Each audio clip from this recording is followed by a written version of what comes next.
السلام عليكم ورحمة الله وبركاته. أصحابتي إذا أنت على هاي سودا دواذا محاني نوصو بنا يا مانت ما شاء الله تبارك الله.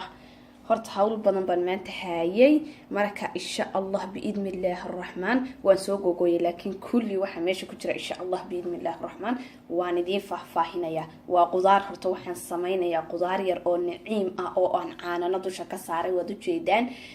waxaan u sameeynayaa beebiga naqdem esen insha Allah biidmillaah arrahmaan hadii Allah awood leh ogolaado ama evo ama inta horena waad siin kartaa kadamana waad siin kartaa insha Allah biidmillaah arrahmaan hadii Allah awood leh inoo ogolaado halka maxaa ku jira waxaad arkaysaan waa moos waxa dhinacan ka xiga waxa weeye si fiican baad u arkaysaan